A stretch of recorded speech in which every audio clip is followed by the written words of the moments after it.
Hello বন্ধুরা, welcome to rider escape YouTube channel. আজ 24শে মার্চ আর এখন সময় সকাল 8:20। আমি এখন রয়েছি কলকাতাতে। আমি শিলংয়ের ভিডিওগুলো এডিট করছিলাম। এই কদিন ধরে নর্থ সিকিমের ভিডিওগুলোতে প্রচুর কমেন্ট আসছে, কিছু বেসিক ইনফরমেশান মানুষ বারবার জানতে চাইছেন। যদিও ওই প্রশ্নের উত্তরগুলো ভিডিওতে দেওয়া আছে, হয়তো পুরোটা দেখছেন না বা হয়তো বুঝতে অসুবিধা হচ্ছে, তাই ভাবলাম একটা ছোট্ট ভিডিও করে তোমাদেরকে কমন যে প্রশ্নগুলো আছে সেগুলো ভালো করে বুঝিয়ে দিই। সব থেকে ইম্পর্ট্যান্ট কথাটাই বলতে ভুলে গেছিলাম, যেটা সব থেকে প্রথমে রাখবো, সেটা হচ্ছে এখন 10ই মার্চ থেকে সিকিমে ঢোকার জন্য 50 টাকা করে পার হেড এন্ট্রি ফি দিতে হবে, যেটা হোটেলেই কালেক্ট করে নেওয়া হবে। ওটার ভ্যালিডিটি থাকবে 30 দিন। আর যখনই যে জায়গা দিয়ে ওটা পেমেন্ট করো ওই স্লিপটা রেখে দেবে, না হলে কিন্তু আবার যে জায়গায় যাবে সেই জায়গায় পেমেন্ট করতে হবে। প্রথম যে প্রশ্নটা সব থেকে বেশিবার এসছে সেটা হচ্ছে, আমরা 6 এপ্রিল যাব, আমরা 15ই এপ্রিল যাব, আমরা মে মাসে যাব, জুন মাসে যাব, মার্চ মাসের শেষে যাব, তখন কি বরফ পাবো? দেখো, এই বছরে সব থেকে বেশি বরফ পড়েছে, ইনফ্যাক্ট এখনও পড়ছে। আমি লাস্ট 21-22 তারিখে আপডেট যদি বলি, তখনও ইয়ুমথাং ভ্যালি 0 পয়েন্ট বন্ধ ছিল, বৃষ্টি হয়েছে, তার জন্য আরও বেশি বরফ পড়েছে। এবার স্পেসিফিক মে মাসে বা জুন মাসে বা ডিসেম্বর মাসে বা মার্চ মাসের শেষে বরফ থাকবে কিনা বলা খুব মুশকিল। তবে এই যা প্যাটার্ন রয়েছে সেই অনুযায়ী বলতে পারি এপ্রিল মাস আরামসে বরফ দেখতে পাবে। খুব যদি বরফ গলেও যায়, কালাপাথার, ছাঙ্গু লেক, বাবা মন্দিরের সাইডে বা নাথুলার সাইডে, এছাড়া 0 পয়েন্টে বরফ 100% দেখা যাবে। তবে হ্যাঁ, মে মাস, জুন মাস এগুলো একটুখানি মুশকিল। আর আমাকে একজন প্রশ্ন করেছিলেন ডিসেম্বর মাসে ওয়েদার কেমন থাকে, বরফ দেখা যায় কি না। যেহেতু নভেম্বর ডিসেম্বর মাসে স্নোফল শুরু হয়, সেই সময় বরফ হয়তো দেখা যাবে, কিন্তু পরিমাণটা হয়তো কম হলেও হতে পারে। তোমরা তোমাদের মোবাইলে যে ওয়েদার অ্যাপ আছে সেখানে একবার চেক করতে পারো স্নোফল বা ওখানে বৃষ্টির কোনো সম্ভাবনা আছে কি না। 10 দিন, 7 দিন, 15 দিনের ওখানে ফোরকাস্ট পেয়ে যাবে, সেই দেখে ট্যুরটা প্ল্যান করতে পারো। আর হ্যাঁ, এখন কিন্তু ম্যাক্সিমাম সময়তেই ইয়ুমথাং ভ্যালি 0 পয়েন্ট বন্ধ থাকছে। তার অল্টারনেট হিসাবে তোমরা কাটাও যেতে পারো, বা হয়তো বলতে পারো যে ইয়ুমথাং ভ্যালি তো যেতেই পারলাম না, আমাকে তাহলে কাটাওটা ঘুরে দিন ওই প্যাকেজের মধ্যে। জেনারেলি কাটাও যাওয়ার জন্য এক্সট্রা 3,500-4 হাজার টাকা নেয়, সেটা তোমরা কথা বলে দেখতে পারো। আর আমাকে একজন এটাও প্রশ্ন করেছেন যে আগামী 10 দিনের মধ্যে কি 0 পয়েন্ট খুলে যাবে? এবার এটা বলাটা খুব মুশকিল। যদি বেশি স্নোফল হয় তাহলে খুলবে না, যদি স্নোফল কমে যায় তাহলে অতি অবশ্যই খুলে যাবে, কোনো অসুবিধে নেই। আমার তো মনে হয় স্নোফল মানে ফ্রেশ স্নোফল যদি বন্ধ হয় তার 5 থেকে 6 দিন বা 7 দিনের মধ্যেই হয়তো 0 পয়েন্ট ইয়ুমথাং ভ্যালি খুলে যাবে। এবার সেকেন্ড যে প্রশ্নটা বারবার এসছে সেটা হচ্ছে, 2 বছর, 2.5 বছর, 3 বছর অথবা 5 বছরের বাচ্চাকে গুরুদংমার বা নর্থ সিকিম ট্যুরে নিয়ে যাওয়া যাবে কি না, বা 60 বছর প্লাস, 75 বছর বা 50 বছরের মানুষের গুরুদংমার বা নর্থ সিকিম ট্যুর করা উচিত কি না, বা কীভাবে প্ল্যান করবে। দেখো, প্রথম আর সবথেকে ইম্পর্ট্যান্ট কথা, যে কোনো ইউটিউবার ভিডিও বানায় বা যারা ব্লগ লেখে, ঘুরতে ভালোবাসে, এই প্রশ্নটা তাদেরকে করাটাই উচিত না।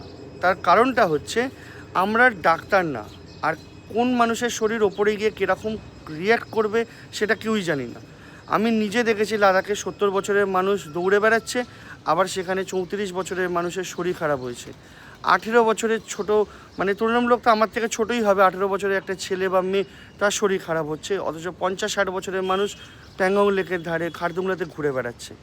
অতএব কার শরীর ওপরে হাই অল্টিটিউডে গিয়ে কীরকমভাবে রিয়্যাক্ট করবে এটা আমরা জানি না। আর বিশেষ করে বাচ্চাদের জন্য আমি যদি বলি, আমি আমার নিজের ছেলে 5-5.5 বছর বয়স, আমি চাইলে হয়তো নিয়েও যেতে পারতাম, কিন্তু আমি নিয়ে যাইনি। তার একটাই কারণ, এই যে হাই অল্টিটিউড সিকনেস, কারুর মাথা যন্ত্রণা করে, কারুর মাথা দপদপ করে, কারুর নিঃশ্বাসে কষ্ট হয়, কারুর জ্বর আসে, কারুর গা গোলায়, কারুর বমি পায়, এটা কোনো কিন্তু ফিক্স সিমটম নয়, বিভিন্ন রকমের সিমটম আছে। কারুর কানে যন্ত্রণা করছে, কারুর গা হাত পাটা মনে হচ্ছে না ছেড়ে দিচ্ছে, যে একটা শরীরে এনার্জি নেই। এবার বাচ্চারা এই জিনিসগুলো না প্রপারলি এক্সপ্রেস নাও করতে পারে।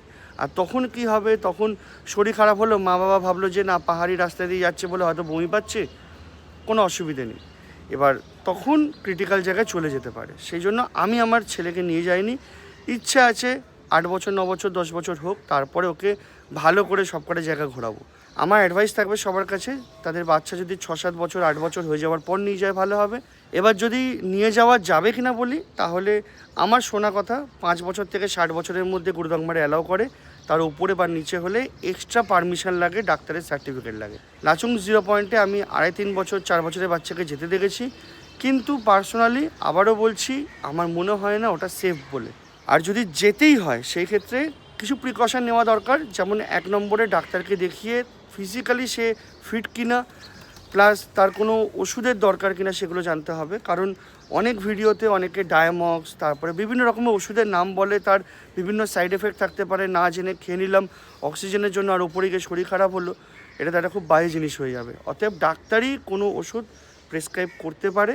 অক্সিজেনের যে ওষুধগুলো মেনলি ইউটিউবে বিভিন্ন ভিডিওতে লোকে মেনশন করে যে আমি ওষুধটা খাচ্ছি যাওয়ার আগের দিন থেকে বা তার আগের দিন থেকে আমার কোনো শ্বাসকষ্ট হয়নি, সেই ওষুধগুলো মেনলি রক্ত পাতলা করে, যাতে অক্সিজেন বেশি ওই পাতলা রক্তের মধ্যে মিলে যেতে পারে।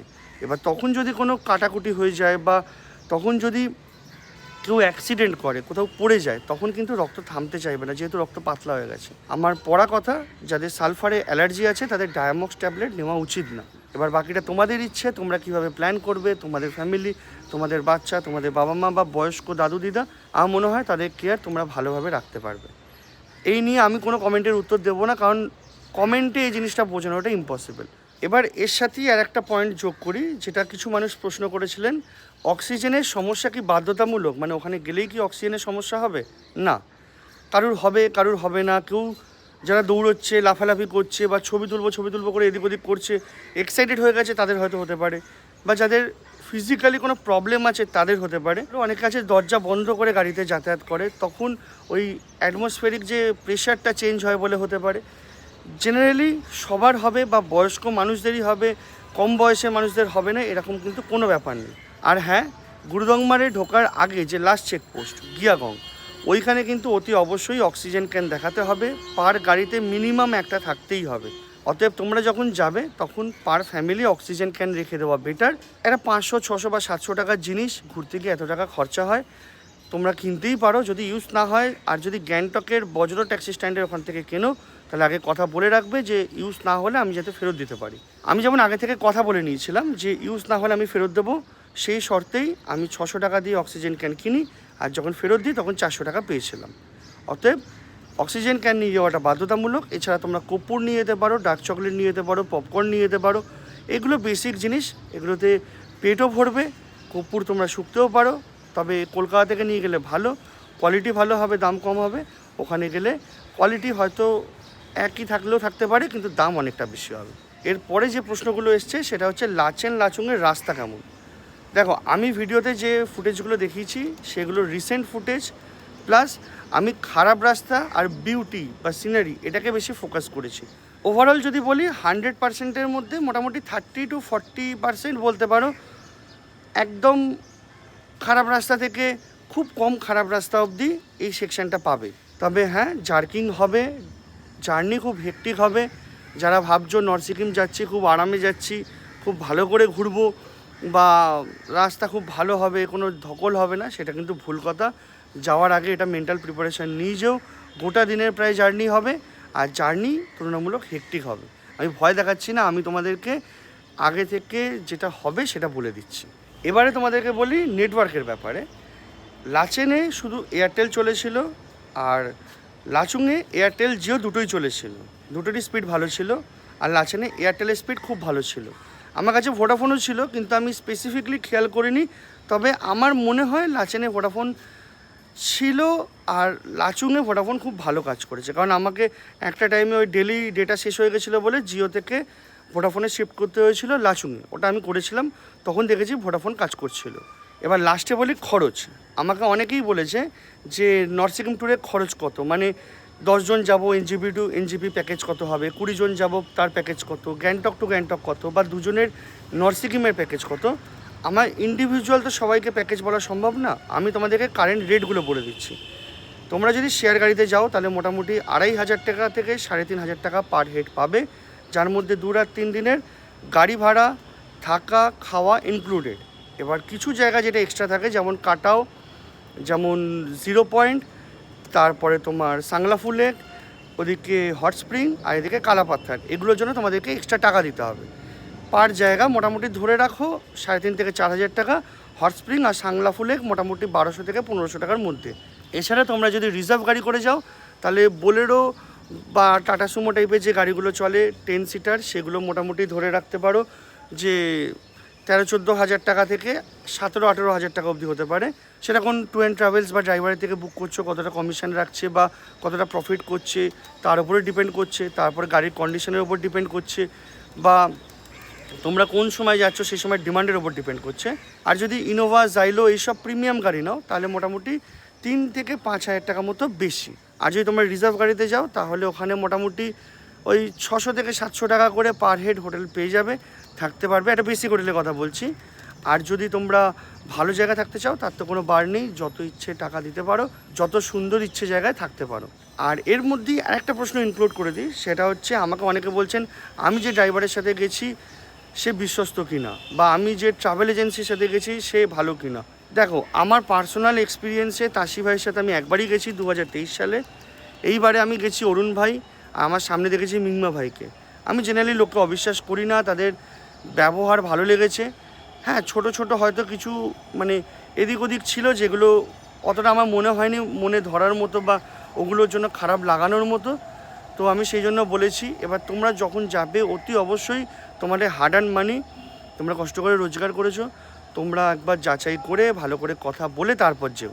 আর ট্যুর অ্যান্ড ট্রাভেলসের কথাটা আসছে কারণ আমি এবারে বুক করেছিলাম তাসি ভাইকে দিয়ে, আর তাসি ভাই তার অ্যাসোসিয়েটেড ট্রাভেলসকে দিয়ে বুক করেছে, যেটা ক্রাউন প্লাজা ট্যুরস। ডকুমেন্ট পাঠানো আর টাকার ব্যাপার ছাড়া কোনো ব্যাপারে কথা হয়নি। অতএব আমি এক্সটেন্সিভলি বলতে পারবো না তারা ভালো খারাপ, তবে হ্যাঁ আমার সাথে খারাপ ব্যবহার কিছু হয়নি, খারাপ কিছু হয়নি। লাস্ট দিন যেটা লাচুং থেকে ফিরতে বাধ্য হয়েছিলাম গ্যাংটক, সেটা ওদের কিছু করার নেই বা ড্রাইভারেরও কিছু করার নেই। সেটা আমরা গাড়িতে 9 জন ছিলাম, 8 জন ফিরতে চেয়েছে, সেজন্য ফেরা হয়েছে। তো নর্থ সিকিম নিয়ে আশা করছি তোমাদেরকে সব প্রশ্নের উত্তর দিতে পারলাম। মেনলি আজকে এই ভিডিওটা করতাম না, অনেকে প্রশ্ন করছিলেন আর আমি কমেন্টে না ভালো করে হয়তো বোঝাতে পারছি না, বা ভিডিওতে সেই সেকশন অবধি হয়তো ওনারা পৌঁছচ্ছেন না, অনেক তাড়া রয়েছে, বা আমি হয়তো ভালো করে বোঝাতে পারিনি, আমি জানি না। সেই জন্য লাস্ট একবার চেষ্টা করলাম একটা ভিডিওর মাধ্যমে সেই বারংবার আসা প্রশ্নগুলোকে এক্সপ্লেন করে দেওয়ার। আমার উত্তর দিতে অসুবিধা আছে, আমি টাইপ করতে চাইছি না তা নয়, কিন্তু উত্তরে এগুলো ভালো করে বোঝানো সম্ভব না। যাই হোক, যারা তোমরা আগামী দিনে সিকিম যাচ্ছ তাদের ট্যুর ভালো হোক, তারা ভালো করে ঘুরে এসো। ভগবানের কাছে প্রার্থনা করি যাতে সব জায়গা খোলা থাকে আর তোমরা একটা ভালো ট্রিপ করে, একটা মেমোরেবল ট্রিপ করে ফিরতে পারো। চলো, আজকের মতো ভিডিওটা এখানেই শেষ করছি। যদি তোমাদের ভিডিওটা ভালো লাগে তাহলে একটা লাইক করো, শেয়ার করো, চ্যানেলটাকে সাবস্ক্রাইব করে নিও। যদি তোমাদের কোনো মন্তব্য থাকে বা প্রশ্ন থাকে অতি অবশ্যই কমেন্টে জানাবে। আর যদি ভিডিও ভালো না লাগে তাহলে ডিসলাইক করতে পারো, কোনো অসুবিধা নেই। আজকের মতো এইটুকুনি, দেখা হবে পরের ভিডিওতে। বাই।